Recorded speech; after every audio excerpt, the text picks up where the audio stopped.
This Fight Back video will show you how to dismantle 7 common pro-abortion lies and help you defend the unborn.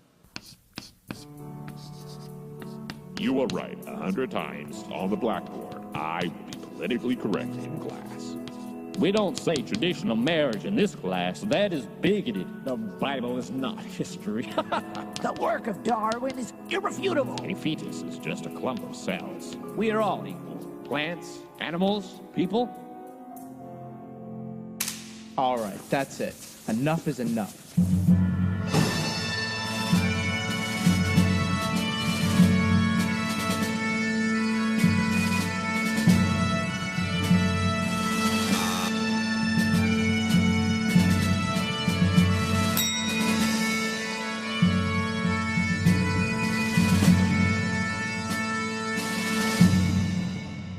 The abortion movement is like a house of cards. It's built on a flimsy foundation, propped up with junk science and misleading terms like pro-choice. I am pro-choice. I'm not for abortion, but I'm pro-choice. But when you look at the truth, the culture of death comes crashing down like a house of cards. Do unborn children have rights? Not if they're unborn, because they're not children. What were you when you were in your mother's womb? I was a fetus. I wasn't born and I wasn't a child. Were you a baby? It's okay, thank you. Go along. Bye. Lie number 1. A human fetus is not a human person. The first thing the abortion movement does is deny the humanity of the unborn child. It claims that a human fetus is not a human person. But modern science is crystal clear. At the moment of conception, also known as fertilization, a unique organism comes into existence. Since this new life has human DNA and is the offspring of human parents, it can only be described as human life. Dr. Michelin Matthews-Roth, professor at Harvard Medical School, states, "It is scientifically correct to say that an individual human life begins at conception." Dr. Alfred Bongiovanni, former professor of pediatrics and obstetrics at University of Pennsylvania, stated, "I submit that human life is present throughout this entire sequence, from conception to adulthood, and that any interruption at any point throughout this time constitutes a termination of human life." And Professor Jaime Gordon, founder of the Mayo Clinic's world-famous program in medical genetics, adds, "By all the criteria of modern molecular biology, life is present from the moment of conception." So it's obvious that the abortion movement rejects scientific truth. Lie number 2. My body, my choice. You know what? This is my stomach, and I get to decide what I do with it. You know why? Because it's mine! A pregnant mother is carrying a baby. It's my stomach, and I get to do what I want with it! The life is not... The unborn child is not a stomach or part of a stomach. It's a real growing person inside his or her mother's womb. What it does is kill a small human person with its own distinct genetic makeup. It destroys the body of a separate, unique individual. That's why abortion is morally wrong. Lie number 3. It's just a blob of tissue, not a baby.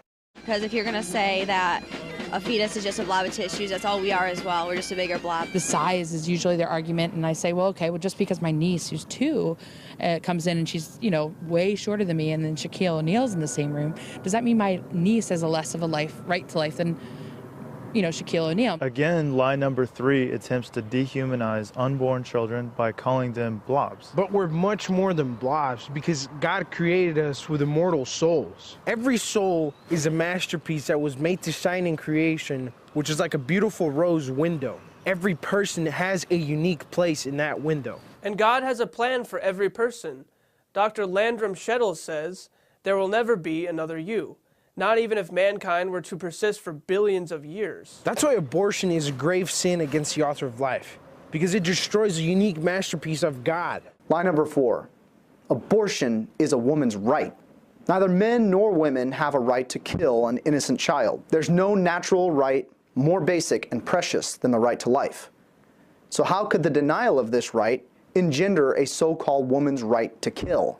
It's impossible. Civil laws that deny a true human right are unjust and morally invalid. True human rights come from our human nature as God made it, not from human fancy. Since the unborn child has a natural right to life, no person, court, doctor, judge, or politician can take it away. Lie number 5. Abortion is needed to prevent overpopulation.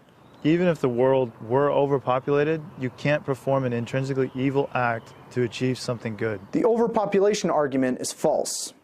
The current birth rate in America is at 1.9. Now, 1.9 is well below what demographers call the replacement rate, which is around 2.1 per childbearing mother. Just to keep our population steady, the birth rate would need to be 2.1 or more, but we're only at 1.9.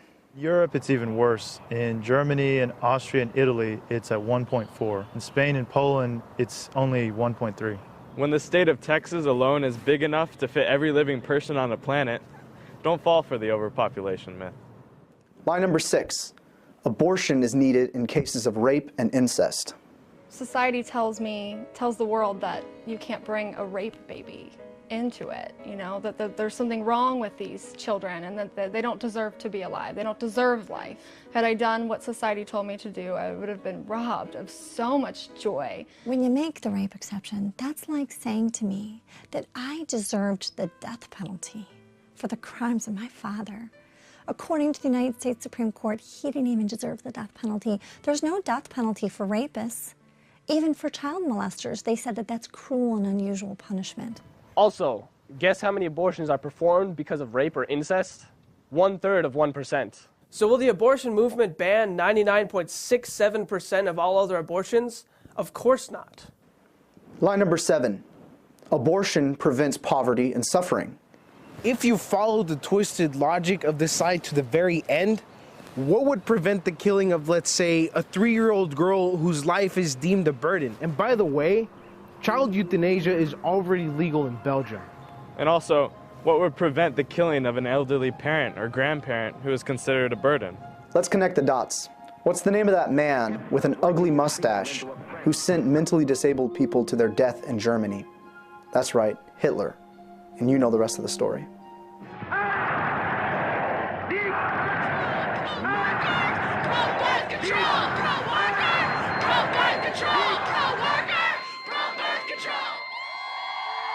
The utilitarian, selfish, and money-oriented arguments of the culture of death impoverish the family and society of honor and dignity. The culture of death promotes one of the biggest pack of lies ever set in motion. Lies that have stopped the beating hearts of millions of babies. How can so much slaughter, numerically on par with Hitler's Germany or Stalin's Russia, be tolerated in the United States? Edmund Burke once said, "The only thing necessary for evil to triumph is for good men to do nothing." We can say, the only way to stop abortion is for good men to do something. Please start doing something by sharing this video, and remember, the abortion movement is just a house of cards. The truth will prevail.